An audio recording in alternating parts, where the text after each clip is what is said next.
Okay, this is our methadone case panel that Zoe Weinstein is going to lead, and she's going to click through our cases. Hey guys, you cannot get rid of me. Sorry. But I'm just gonna be facilitating this time. I will not answer questions unless pressured to by the panel.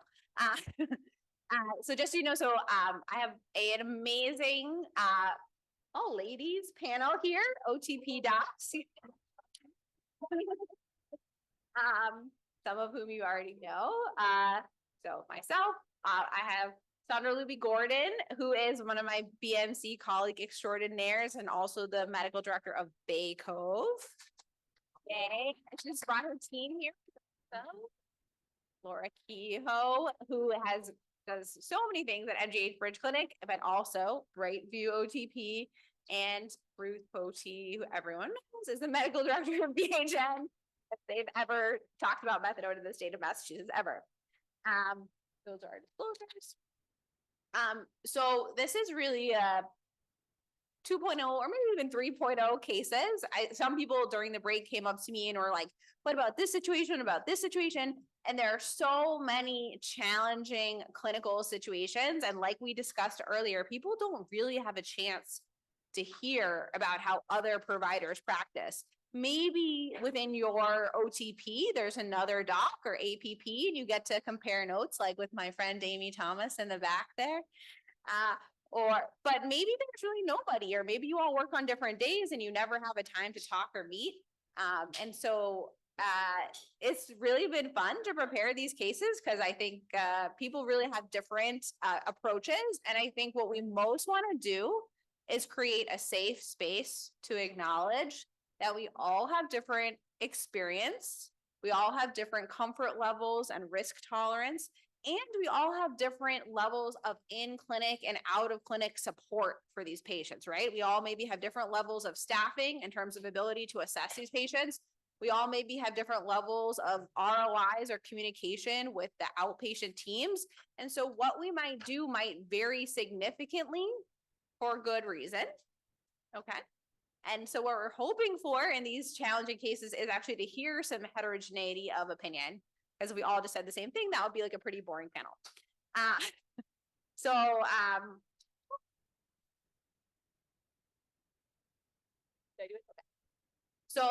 I've made like really hard cases that have like 10 questions. So you're all glad you're not rounding with me because it's how I roll. So our first case is a 26-year-old patient, severe opioid use disorder. She just comes to your OTP for admission from the community, so not a direct admission. She started injecting at 18, has been injecting 4 bundles or 3 to 4 grams, depending on what part of the state you're in, a day of fentanyl. She does not use alcohol or benzos. Otherwise healthy, takes no other medication. She says, in terms of her treatment history, that she was on the past on a therapeutic dose of 130 a few years ago, and that was interrupted by incarceration. And so the question for the panel is, how would you start this patient on methadone?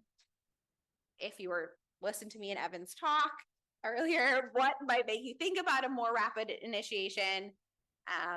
And then kind of how would you talk to your team, your nurses or other team members about what your order? So great. Take it away. I think I have to, full disclosure, there's sort of my previous experience, I'd say maybe several months ago, I would have been a little bit, well, probably still very conservative about my approach because I would have probably gone along with the guidelines. I'm just being honest with everyone. So, you know, had she come to the clinic, I'd have probably done 30, 40, 50. And I know that sounds terrible in this environment. I'm going so rapidly, but I wanted to follow the protocols. However, though, I've been working fast to passing on the inpatient service. And because of my experience there, I now see patients, gosh, we're doing 40, 50, 60. And now we're also doing for some patients who are really high risk. And this would actually be a patient like this, where after we document fully, you know, what the concerns are, this patient would be Boston Medical, I would say. I'd probably do 40, 60, 80. However, though, in the clinic, I think I still would be more on the conservative side. And that's just me at this point in time, although I have to say after today, I am being more flexible. And also, no, I'm just being honest though. It's hard, and I really appreciate Ruth and everyone just encouraging. Not that I'm stuck, but I just wanted to follow the guidelines and do the right thing. But recognizing that the guidelines are, as we've all expressed here, they are open to interpretation. And I just thought, gosh, no, I had to stick by the rules. But that would be my first answer. Well, I just want to highlight, Dr. Louis Gordon, that you said your old school conservative start would have been 30, 40, 50 on day 1, day 2, day 3. Yes. So I just want to say that for some people, that is not a conservative start. So I just want to highlight that.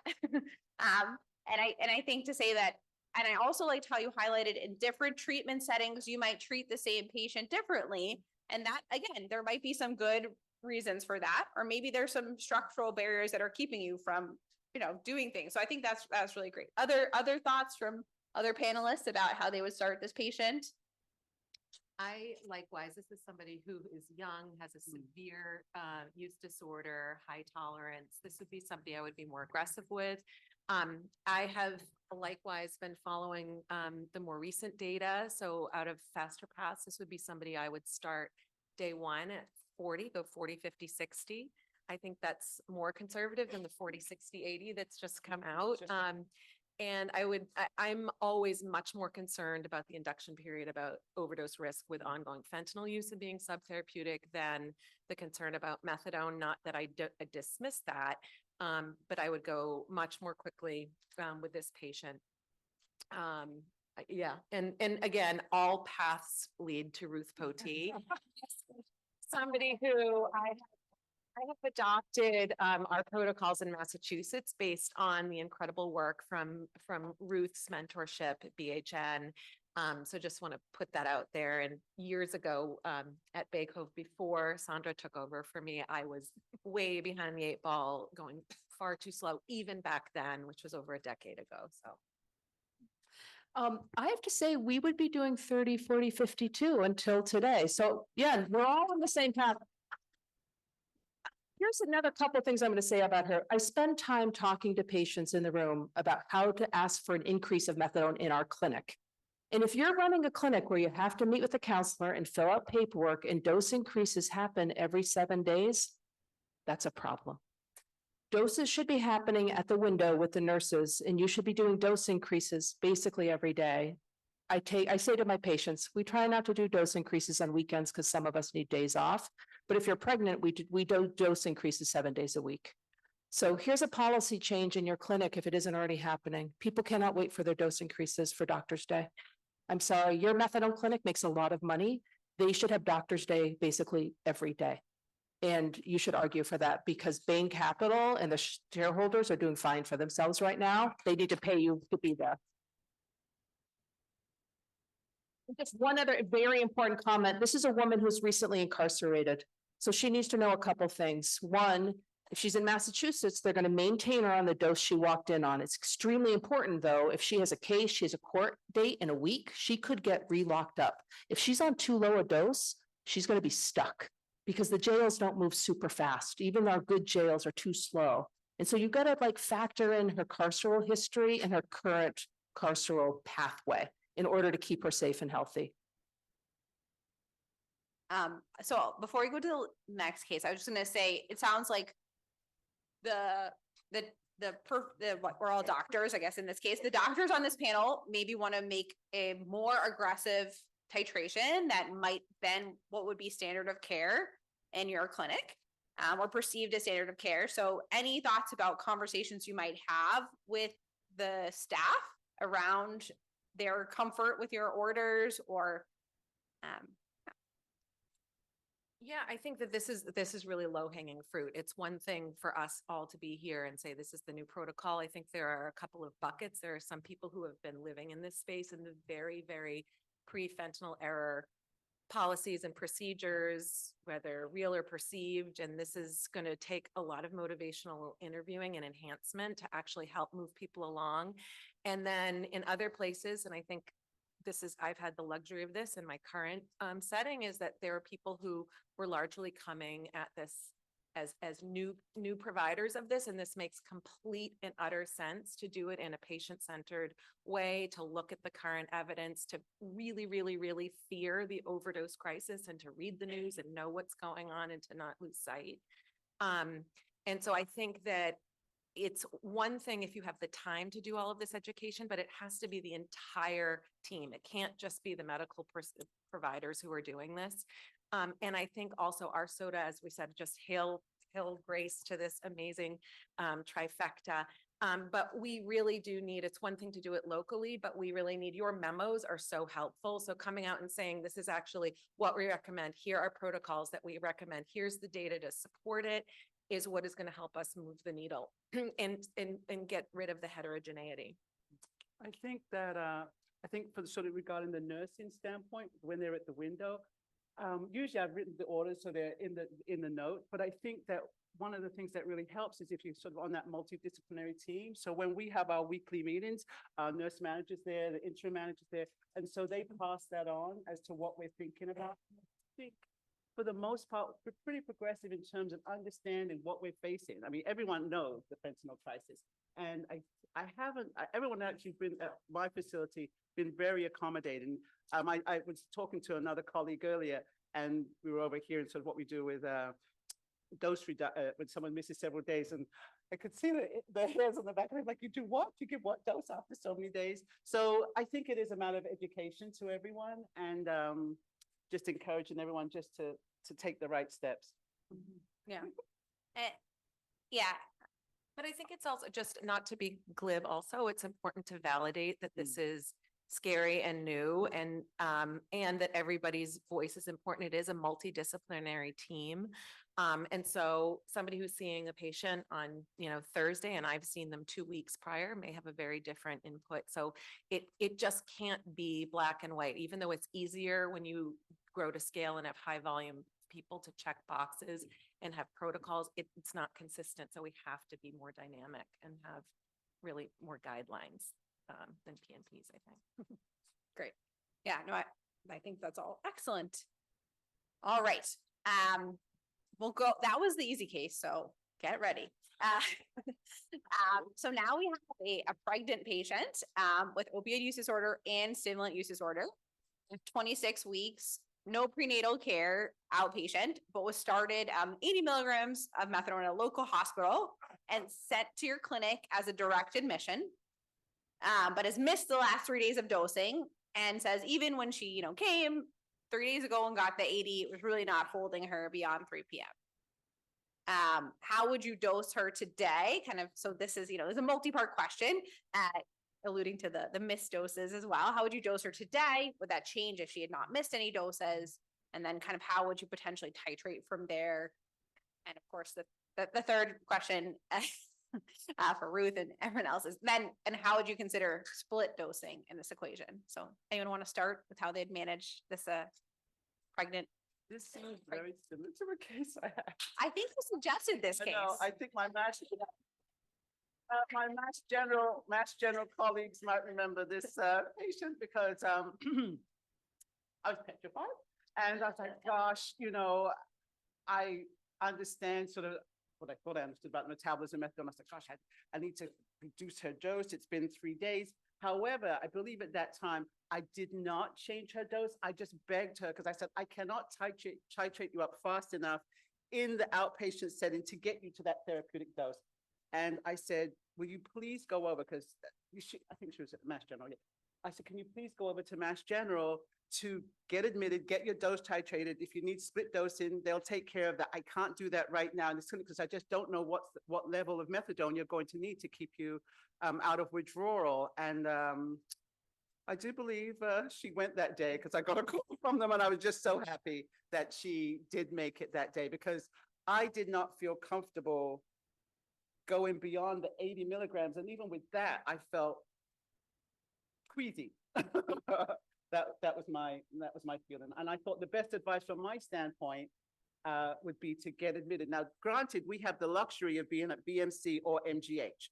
I don't know. And this is when I spoke to Ruth earlier. She said she doesn't have that luxury. And so, Yeah, actually, so I work in Western Mass. We actually have great hospitals in Western Mass, by the way. Oh, no, I No, think- no, no, you didn't. You didn't.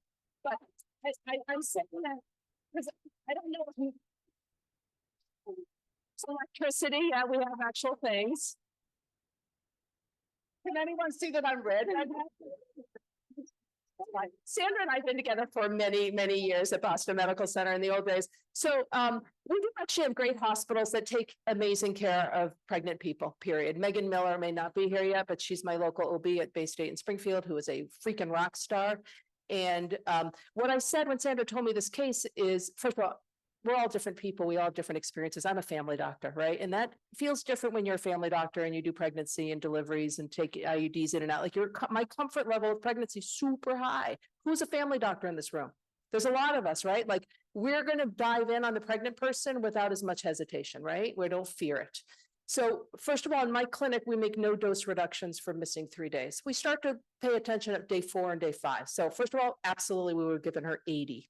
She's 26 weeks pregnant. She's well into her second trimester, which in the average person who with OUD, who is getting prenatal care, who had started her treatment or their treatment earlier, I would always say to them, look, my friend, you'll start off on a dose, but then things will fall apart. I can guarantee you that. And by the time you hit middle section of second trimester or even early part of second trimester, it will be like a light switch. You'll be fine. I've been good. I've been at a stable dose of methadone for a long time. And then at 8 o'clock at night, gone. It's out of my system. I'm nauseous. I'm sweating. I'm shaking. You go into almost immediately with withdrawal. That person needs to be split dose instantly. No hesitation. You don't have to apply for an extra net waiver for split dosing anymore. That's gone away. So I actually would have split dosed her right away too. I would have given her 80 as soon as she walked in the door, and I would have given her 20 for night. I also would have stopped and said, what happened? You left the hospital. How many days were you there? Right? Maybe she was in 80 milligrams in 3 days. Again, that wouldn't have made me anxious. Not yet. But if she said, I actually was admitted, I had pyro, I was admitted for 7 days for IV antibiotics, that seems very likely. She's stable on her 80 and it's out of her body at 3 in the afternoon. It is so critical that we get her stable for 1,000 different reasons, not just her own well-being, but because we need her to prove to DCF that she can parent this kid, if that's her goal. So I would have also spent time saying, what happened in those 3 days?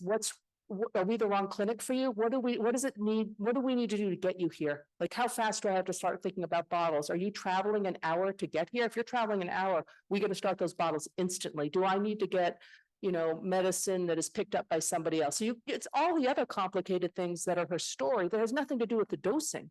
And yet those are the other things we need to solve in that room. Yeah, no, that's perfect. I think I would do a combination of what the two of you did, which is I would definitely not withhold her dose or change her dose. I would give her 80. I would definitely want to split her dose. Even before that, regarding inpatient level of care versus ongoing outpatient with supports, if this is somebody who's really chaotically using stimulants and her stimulant use disorder is really active, she's not getting prenatal care, she's experiencing homelessness, I'd have a conversation with her about at 26 weeks, is this a time for us to get her into the hospital? We have the luxury of having these really close relationships physically and collegially with multiple different area hospitals. So I would start with that. If that was, and I would work really hard at trying to get her stabilized, if that were the case, inpatient. If that was a no-go and there was no way she was going to do that, I think same thing, that this question about missing 3 days, and I call it, would diagnostic take-homes be helpful? Yes, this is someone who's really chaotic right now, but if the reason she's missing the doses is because she can't physically get to the clinic, the better part of valor is to do a trial of giving her a take home or two, or indefinitely splitting that dose. Close follow-up. It's not a couple of doses is not going to make or break anything. We beta tested it during the pandemic, but that's where, sometimes patients really fly. They just need a little bit more access to the medication. So that's what I would do. And the titration after 3 days, she's experiencing withdrawal. She's pregnant. I would go up by 10 milligrams. But I would be really trying to help bring someone like this in, given the chaos. Yeah. No, I think that's really great. You guys are kind of highlighting the whole person and the social context around their dose. And I think that's really important, right? People have different specialties and training. You know, some OTP docs are psychiatrists. So they're very much more comfortable with the patients with dual diagnosis. There's an OTP doc that I know who's a cardiologist. He's very comfortable with QTC, much more, you know. So I think acknowledging our own training and comfort level, and if we're in a place where we're not feeling as comfortable, phoning a friend is great. And I think just having that knowledge and awareness, and as those of you who are referring to OTPs, just being aware that the doc of the OTP may have very different training, like from OTP to OTP in terms of their specialty background. So I think that's really good. Okay. Oh, this is one about take homes. Good. And benzos. But so this is a 34-year-old patient on 220 milligrams of methadone, currently experiencing homelessness. Their last toxicology, which we have a whole other talk about whether we should do toxicology, but is methadone and benzos only, and has an active prescription for benzodiazepines. Would you give this patient take homes? If so, how many, and what would inform that decision? I can start with this. So I think this is, you know, important to us. Does the patient want take homes? Number one, they're asking for take homes. I think the question about being unhoused is, again, is this somebody who doesn't, you have to have a safe place to keep your take home in order to get, that's one of the criteria, and that makes sense. So, you know, just being homeless doesn't preclude you. I mean, if they're staying in a shelter or they have some place to keep the medication, the fact that it's he's on benzos, if it's a controlled prescription and it's you know, not a chaotic substance use disorder. So there's difference between, you know, the medication or substance versus a use disorder, and that really needs to be delineated and is part of the flexible take homes. I keep pointing to you guys because we work through them. So this would be somebody who I think, you know, if they wanted it, they were engaging, they're otherwise, you know, doing well. And this isn't someone that I'm really concerned about is either misusing or has a use disorder. Yeah, we'd start, and we generally start with maybe a 2-3 split. So if somebody's still coming into clinic regularly to get a medication and to come to a clinic, you know, twice a week, that's still a very high touch for somebody. So this would be someone I'd follow very closely, and I'd want to see how it's working. And if it's not, pull them back in. But this is somebody where I'd say absolutely no way, no how, because of the outlined variables here, but it would need to be personalized. So just for those people who don't know what a 2-3 split is, that just Sorry. so much OTP jargon. It's great. So 2-3 split means that the person face doses one day, picks up 2 bottles. So then it's home for 2 days, then face doses, picks up 3 bottles. So comes in twice a week, but only ever at any time has a maximum of 3 bottles in their possession. And you could start with 1 take home. It does, there's a variation. Yeah. I know, but I want you to put your nickel down and say how many bottles. So you said 3-2 split. Thank you. That was. Well, given that my team's here and that this looks very much like another, I had said I was concerned because if I followed the guidelines, I thought to be able to keep your bottle safe, you need to have it in a lockbox. I thought it had to be relatively stably housed. I've had a couple of patients who have been homeless who tell me, Dr. G, you know, I can put it in a box. I forget which shelters that have it where they can keep it. I, in all honesty, said no. I was just very concerned, one, about the dose, because I just felt, gosh, it's a high dose of methadone, and I know everyone has different tolerances. And I thought, even though the benzo prescription is prescribed, I still feel like sometimes we don't know all the details of what happens when people leave our office.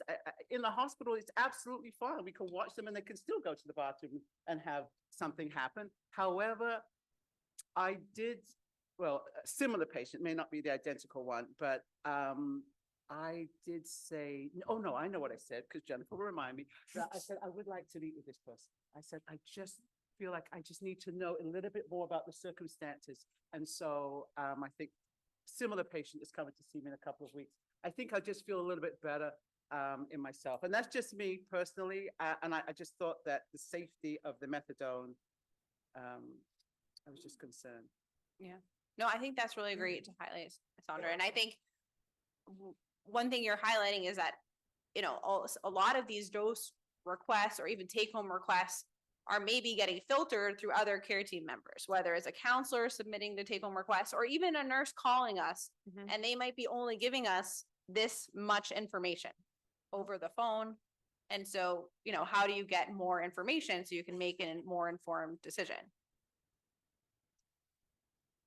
So it is not in the regs that you have to have housing, have take-home bottles. We all know that. But, and by the way, you have housing and your boyfriend locks you out and throws away your meds or steals, I mean, like, people's meds get messed up when you're housed too, period. And I have to say, we all take care of a lot of people who are unhoused, and boy, they hold their single possessions they have like their life depends on it, because it often does, right? I mean, they'll say to me, you know, they come in, they have their backpack strapped to their chest, right? And you guys, you know what I'm talking about. And they're like, all my meds are in here. I sleep like this. No one touches this bag.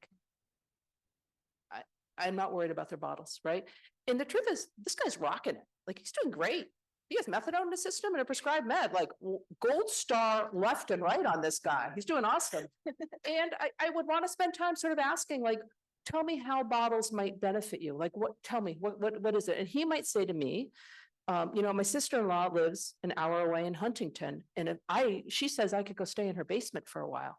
I'm not doing a 2-3 split for that guy. I'm giving him 6 take homes and making sure he has a PT1 from that address. Like, nobody wants to be unhoused, or very few people make that their choice, and they're desperate to find housing wherever they can get it. So again, everything that we all talk about, that you all talk about, is about putting this person in context. It isn't just about their dose. It isn't about their bottles, it's about their whole lives, and how can we help them decrease chaos and get better. And I just have to say, that's why I really appreciate this conference today. And I think now I know, Zoe, why you asked me to be here.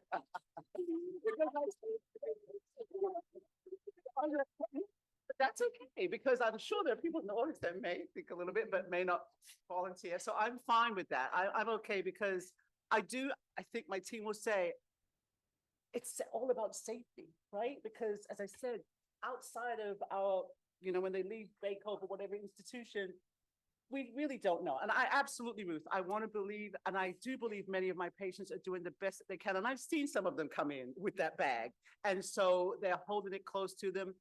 I just think it's just with time. And that's what I believe. That's why I'm so excited about a conference like this, because it's increasing my comfort levels in terms of what I'm going to be. Just like I've got more comfortable with our dosing schedule, I think having situations like this is helping me. And I did go back and read the regulations, and yeah, I was wrong about the having housing as a reason. But I think that was especially when we had the 8-point criteria, and Dee kind of took us back through history, but there used to be something called the 8-point criteria, and I hope to never see it again. But that was people's interpretation. Right. And I think how the 8-point criteria was interpreted was often things like requirement for it, that safe storage meant equaled housing. And so I think that is a common interpretation. And so I think that's part of what we're exploring, is a lot of us are anchored in these kind of historically more conservative interpretations. And I do think, you know, especially if you're in a high volume clinic where you don't have a physician or APP every day, and you're hearing this story third hand, you know, I think that makes it more conservative. And so I think saying, hey, you know what, I'm going to talk to this patient directly myself. Because everyone said things that would inform their decision were things that are not on this slide, right? So I think one other thing, just reading more about this, is having an active benzo prescription prescribed by his PCP. This is another thing, is kind of normalizing it for patients, how important it is for us to kind of practice share with other caretakers. And hopefully this person would be comfortable, maybe not. But if you don't have concerns, I don't think you have to pull the trigger and just call the prescriber, but getting a release of information in a really therapeutic way, so that you can, you know, hear any concerns, any collateral about the patient from the PCP would be really helpful as well. And it's absolutely wonderful to see. It's just methadone and benzos. I haven't seen, you know, Yeah. I haven't seen you. It's like that's a change. So. in another case. So, right. All right, I've been doing a terrible job tracking time, by the way. I have no idea where we're at. But anyways, we'll just keep going until someone gives us the hook. So this is an older patient with a 70-year-old patient recently diagnosed with lung cancer, 90 milligrams of methadone daily, depression, chronic low back pain, limited mobility, and minimal social supports. Despite your best efforts, you cannot get a VNA to provide take homes at this patient's home. So there's sometimes a situation where a VNA will pick up the bottles and bring them to the patient and supervise the doses there. We could not achieve this. The patient says he's still using intranasal fentanyl a few times a week, especially on the days he misses doses due to pain and immobility. Would you give this patient take homes? If so, how many and how would you monitor them? I would actually like to ask him, what days does he have difficulty getting to the clinic? Definitely, I'm giving this gentleman take homes. I don't know. I don't know if I'd do 7 off the top, but I would like to know maybe what days he has difficulty, and then start off maybe the Monday, Wednesday, Friday. If those were the days, adjust it according to his schedule. Yeah, I think this case is great because it underscores what's so important, what's so missed in OTPs is kind of the big picture about his other illnesses and limited mobility and the lung cancer, but also functional improvement. He's using fentanyl. He's still not therapeutic, but he's using it less, a few times per week, especially when he misses doses. Again, this is the kind of diagnostic dosing that I was talking about. So I would absolutely give him take homes. I would follow him closely. I would want to make sure that we are checking in. We can also do telehealth if he happens to have a phone, or we would give him a phone to check in with him. But this would be somebody we would try to, advance his dose and also limit him coming in to try to see multiple things diagnostically and therapeutically. I'd also want to, so 100% agree with my 2 great women next to me. I'd want to understand a little bit more about the pain that he experiences. That looks like a chronic condition likely to get worse with his lung cancer. And so if he says, look, actually I use it at night because I'm in pain every night, we should have split dosed him a lot earlier than this. So indications for split dosing are many. Obviously, if they're pregnant and they need it, you're going to do that one. Nobody disagrees with that in the room. We split dose a lot of people for chronic pain. A lot of people will say, I'm okay during the day, but at night my pain kicks in and then I use whatever it is. And putting them on a split dose all of a sudden makes their life much more stable. They're suffering less and they're not engaged with an illicit substance that's trying to murder them and also incarcerate them. So in this guy's case, I would spend time figuring out, how can I help you feel better? He also could have a chain of custody. I mean, anybody in his family, anybody he knows, anybody he assigns the task could come pick up his medicine for him. We just have to have them sign a chain of custody document. If he's living in a residential program that's BSAS license, you do have to file an exception for that. But otherwise, anybody can pick up the medicine, period. Just chain of custody it. And so, yeah, he doesn't want VNA in his house. I get that. But what if his sister could come pick up the medicine for him? Why is he even coming at all? I mean, like, somebody else should have done this a while. So I feel like we missed this guy early on, and that happens in our clinic all the time too. I'm not going to say we're perfect. We do a lot of chain of custody work with other people picking up. The rule in general is you cannot do a chain of custody with a patient in the clinic. So if his sister's a patient in the clinic, she's not allowed to do the pickup. I don't know where that's actually not written anywhere, but that's just sort of a rule. I'm sort of looking, but that's a rule we actually do follow. That one feels, I'm willing to follow that unwritten rule. Chain of custody is also really great if you're splitting people and you're concerned they're not yet where you want them to be. And this would be somebody you're nervous about that. That's an extra. I use those a lot and they're really helpful. No, I think that's.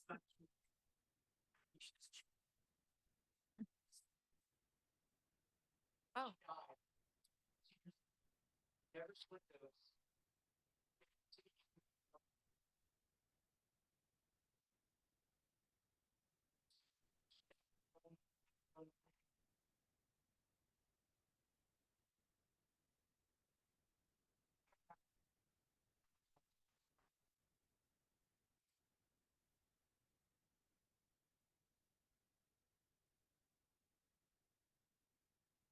Yeah.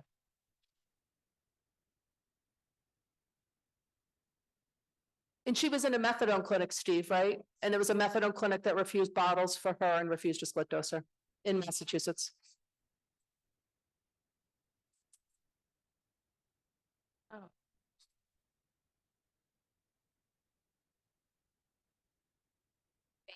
Oh. Those times when you're the medical director though, and you couldn't go. He's not the medical director of an Oh, okay. OTP. No, not PCP. So I'd have gone to the medical, I would have Yeah. tried to, you know, He did do that. oh, okay. Yeah, I think these are. Yeah, these, thank you, it's a good reminder, of course, these are real cases, and I think for a long time, we have been bound by rules or perceived rules. And I think this is about let's think creatively. And if you're in this audience going, what's chain of custody? Like, great, that's good, because ask someone at your, I think there's a lot of tools that we do have that we underutilize. And definitely creative thinking of, okay, who lives at home with you? Who could help you manage your medicine? Can I have an ROI with them and they'll pick up your meds, and then I can call them a couple times a month and ask how you're doing and how things are going? Well, good. Makes me feel better because someone has eyes on you, and now you don't have to come, and and I have an emergency contact in case something, happens to you. And so I think really trying to use all the tools in our toolbox to provide holistic and patient-centered care. And I think I can totally imagine 5 years ago, that, we would have been like, well, this patient's still using fentanyl, so they're not getting any bottles. The end.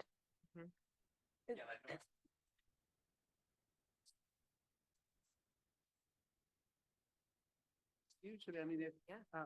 yeah, it happens pretty, yes, I mean, it happens pretty regularly. I mean, if someone, it's got a broken foot and they cannot come into the clinic, we'll be happy to write sort of, allow them to be able to take homes for that period of time, be it 2 weeks. It's usually not an issue.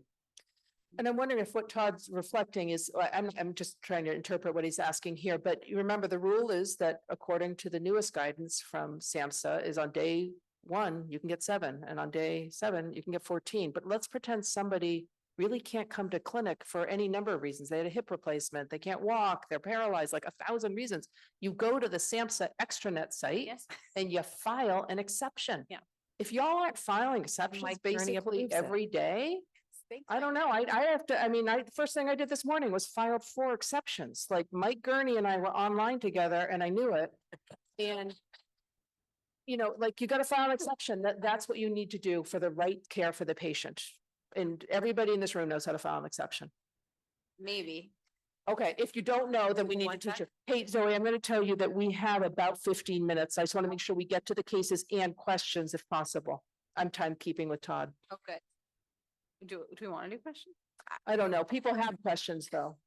I'll say 2 more things about medical exception. So if there is that is a process to get a VNA, which needs the support of a PCP or a specialist to actually get the VNA, and then the methadone clinic provides the bottles to the VNA. But if you are a PCP or a oncologist or whoever, and your patient needs home methadone dosing, please get an ROI and call your methadone clinic and get the patient a VNA, and then we can give the VNA the bottles. So that's one thing. And then I do, for medical exceptions, for example, if this, to Ruth's point, if the patient kind of falls outside of either the regulations or, sometimes Mike Gurney knows I file exceptions when people kind of fall out of our kind of internal policies and procedures. So by our internal standards, this person would only have, certain number of bottles, but I'm going to give them more.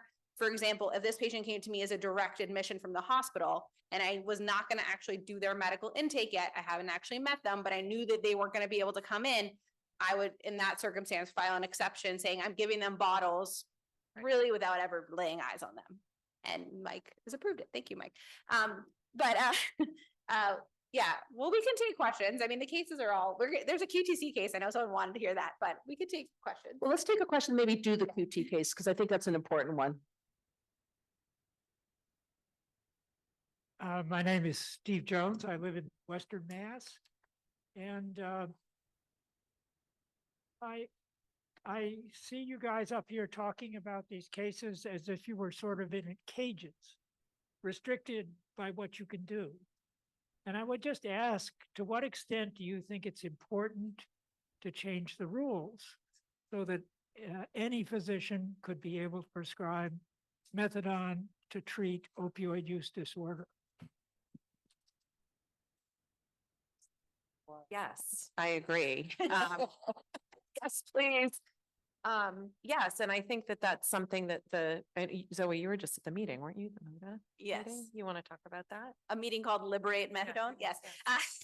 No, I mean, we're at a MASAM organized meeting and ASAM has a whole advocacy and supports the Modernizing Opioid Treatment Act. So I think if you would like to get involved with that is one mechanism. But yes, I think many of us think that there is a need to expand access. And as Dee said, expanding access not outside of the OTP is probably the most logical way to expand access. Should we we'll do a QTC case because people love EKGs. So a 56-year-old on 120 milligrams of methadone just tells the nurse incidentally at the window, oh, I was at the emergency room yesterday, I had some vomiting. They said I had a QTC of 520, here's my paperwork from the ED because they did what they were supposed to do. They handed in their hospital paperwork to you at the dosing window. And she did not have syncope. She's been unstable for methadone for years. She did not have a good experience on buprenorphine in the past. The nurse calls you and kind of asks, what should I do about this patient and this paperwork? And should I adjust her methadone dose? Do I have to send this patient back to the ED? What should I do? These are questions that we get asked. I'm happy to start. I mean, is Go this ahead. one of your patients? You want to? This is one, I have probably I'm think all of happy to them. weigh in. This particular one, I don't remember exact details. I did not send this person back to the emergency room, and I don't think. Okay. Yeah, so I think that again, this is somebody in the setting of hypokalemia and Yeah, nausea but and a reason. vomiting. If, the QTC is prolonged, and this is a whole other discussion in the past, and probably with this patient, I would still do this. Conferring with our cardiology colleagues, they generally, the rate of how fast the QTC changes and, over 500, and even then, higher than that has not been a concern without syncope, has been stable on methadone for years, and there's actually a reason. This might be someone we can repeat the EKG and see now that the nausea and vomiting and repleting her K, it's like it closes it and it's fine. So I would probably do that. I would like to get another EKG. Our OTP, this is another discussion. I would love to know how many OTPs have EKG machines on site versus sending them out. And it's not very easy to get an EKG in the community. It's not easy to say, okay, go to your PCP. If you don't have a PCP, go to urgent care, get an EKG. And often these are patients that sit in limbo. Even unrelated to this case, we have patients who are on subtherapeutic methadone dosing because we're waiting for the arbitrary 120 to 150, whatever milligrams the OTP says you have to get an EKG. And so that's where the risk benefit in documenting that you think the risk of ongoing subtherapeutic methadone is much higher than this risk of, Torsade, which as we saw is very, very low and rare, kind of like the plane crash, it can happen. So that's a long-winded explanation for, I would want to check an EKG, see it again, and I would document if we couldn't get it, that I am keeping it because of, the stability, et cetera, and this incidental symptom, and would follow up. I would not send the patient to the ED. The only other thing I might just add to that, I would just check with the patient to make sure what other medicines could they possibly be on at home. Granted, we have a reason, nausea, vomiting, fine, they've got the hypokalemia. I would assume that the ER would have repleted the potassium. Well, yeah. I hope so. So, but just to double check, what little medicine, no Elavil, no recent antibiotics. So you just got to check in with the patient because they keep a lot of little stashes at home sometimes. Yeah. One of our talks that Miriam and I are committed to is a really great cardiology talk on QT and methadone for real. And that's going to be virtual. We're going to tell you when. We just made up that story right now. And we're going to We're gonna. You just volunteered, Miriam, or? Yeah, no, we have your people. We know, we already have our person lined up to give this talk. We're ready to go. But you know, Jerry. one of the things that's Hey, gonna be Jerry, part of Jerry. this talk right now, Jerry's gonna do it. Jerry in the room? So this is us. Okay, he's gonna give us a talk. Here. But part of our talk is we're gonna come up with, without any branding or sort of like we have any financial stake, there are handheld devices that work really well that cost no freaking money. And really, all of our methadone clinics need to have an EKG machine. I run cheap methadone clinics that run on a shoestring that are not for profit. And we have methadone, we have EKG in all of our clinics with the exception of one. So we're gonna tell you these machines that work just fine because we've been using them for 2 years and they didn't cost that much money. And our guy in Springfield at Habit Opco has a handheld device that he's, you know, it didn't seem like it cost any money. We'll tell you, get them, spend the money and do it so that people don't have to wait because that's ridiculous. Yeah. Yeah, at Baycove, actually, just Jennifer and Lou, we were just talking about that and we were, I think, in the process about, the only thing I had a question about was whether or not who, I mean, it interprets it for you, but what if there is an abnormality? Who's sort of liably responsible? Is that what I think? Yes.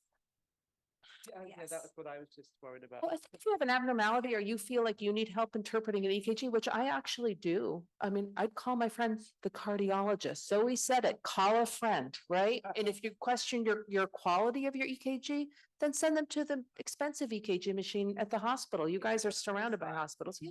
Yeah. So-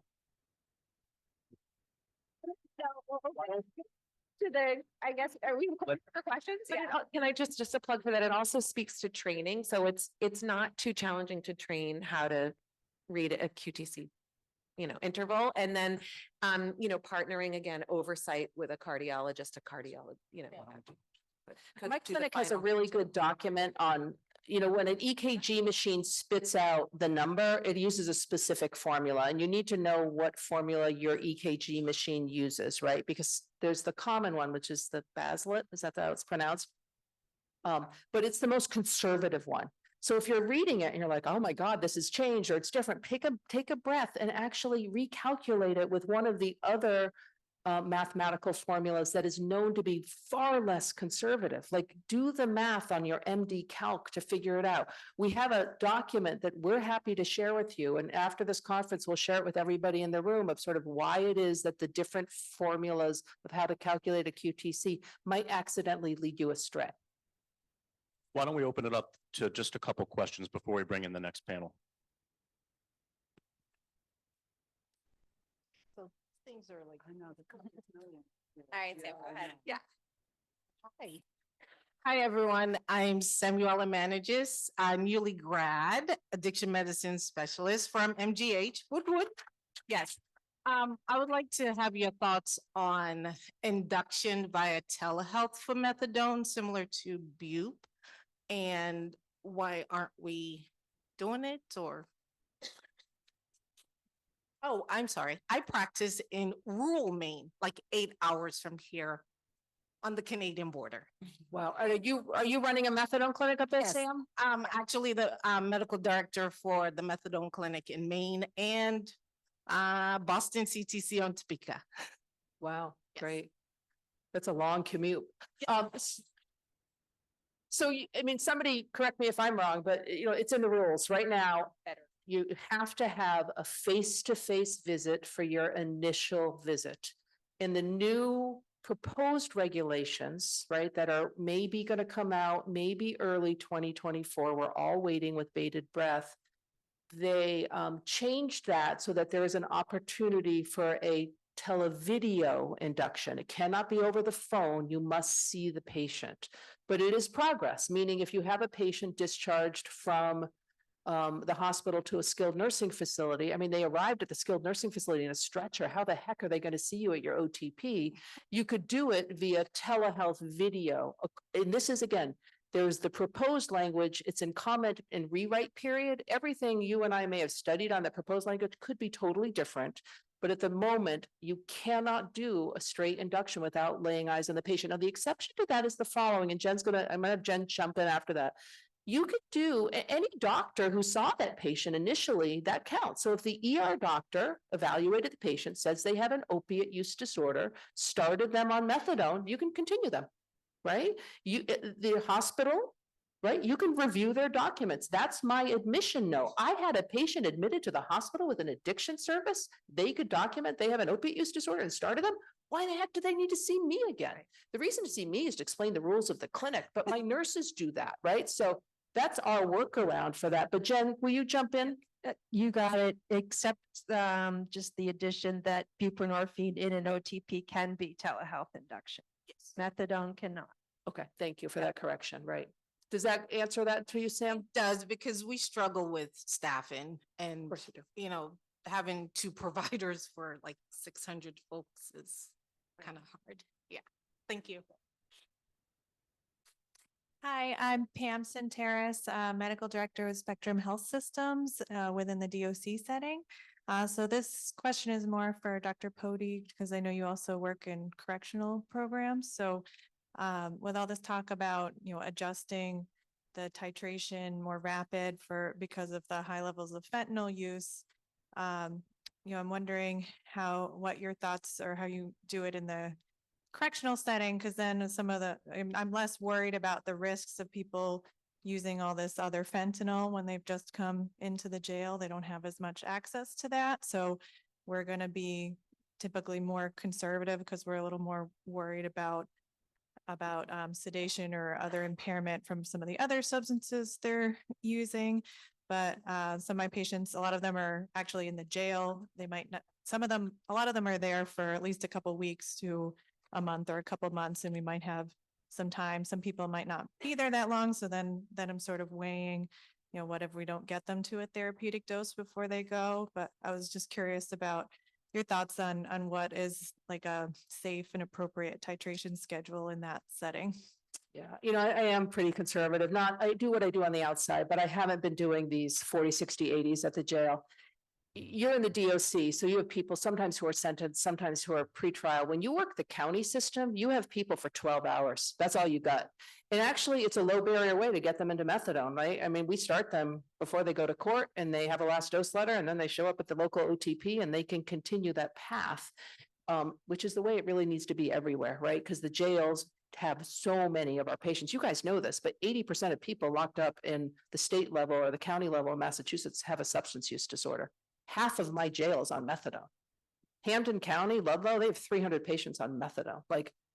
These are the largest methadone, some of the largest methadone clinics in the regions are run out of jail. So doing the best you can, knowing there's eyes on them. And I'll be honest, people suffer in jail. They suffer more than they do on the outside. And it's not okay. We give them comfort meds. I know you give them comfort meds too.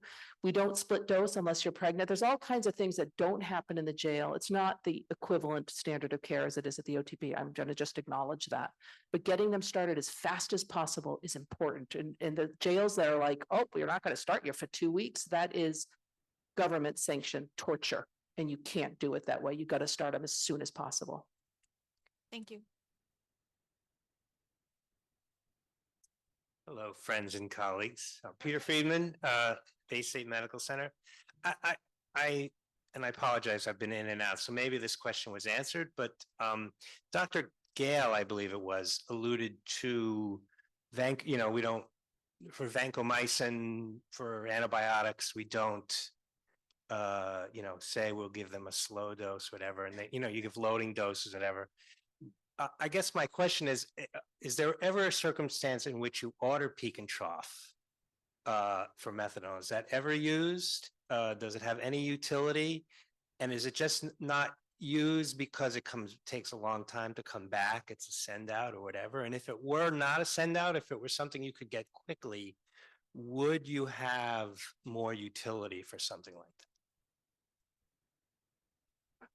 I'm happy to weigh in. So I think there is some utility for peak and trough, but honestly, I don't use them. I have, again, the luxury of leadership that is really responding to this, to split doses is really a clinical decision. And the peak and trough, even if somebody isn't a rapid metabolizer, if they find splitting their dose is more helpful, pain or not, pregnant or not, and it's going to help them get to a more therapeutic place and they find taking a dose twice a day, it's kind of, to me, extrapolating what we learned from buprenorphine. It's a Q-day, long half-life med. Most people take it in BID. They don't need to, but they do. And so I think, yeah, I'm not saying that we shouldn't be concerned about diversion and we shouldn't be concerned, about that, but there's an overabundant concern about diversion and less about the person in front of you. So I generally, peak and trough, our patients have no access. It's painful. It's hard to organize a peak and trough when you're trying to, whether you're working or parenting or not, it's just hard to do. So unless there's really, really a concern that I can't figure out what's going on with someone, I don't see the utility. But I'd love to hear. Yeah. I haven't ordered one, gosh, I mean, definitely pre-COVID periodically, but no, it's been such a long time. Yeah. We're going to transition to the last question. Hi, everyone. My name is Rachel Katz. I'm a family nurse practitioner and addiction clinician, and I work with clinical and support options in Western Mass. So I hear a lot of people speaking about, long wait times to see the doc at the OTP or having nurses kind of field a lot of these questions. And I'm wondering what y'all are doing to help encourage nurse practitioners to come into clinic settings and really push forward legislation and advocacy to allow NPs specifically to become medical directors of OTPs. It's a great question. Before you answer that, can I just say, we are looking to expand the board of MASAM to include representation by APCs. So that I just want to make that plug, but I'm going to let them answer that question. Give you my email. We're desperate. So, I mean, my OTPs are staffed by MDs, DOs, NPs, and PAs, period. And the newest guidelines, again, they're not yet in place, but they make it clear that you right now, to be an NP or anything, an NP or PA working in a methadone clinic, you have to get a waiver from SAMHSA and your state SOTA. And it's kind of a pain in the neck, to be honest. And they expire and then you got in trouble because they expired and you forgot, you didn't check your email, whatever. Like I've clearly gone through it before. So with the newest federal regs, that's going to go away. And any NP or PA or midwife or CRNA, there's a whole bunch of categories could work in an OTP. Jen, being a medical director? Neither do I. I feel like the medical director language still says MD or DO in the newest regs. But again, you all are going to read these regs when they really come out word for word, because this is going to be a game changer for us and you need to know what they say.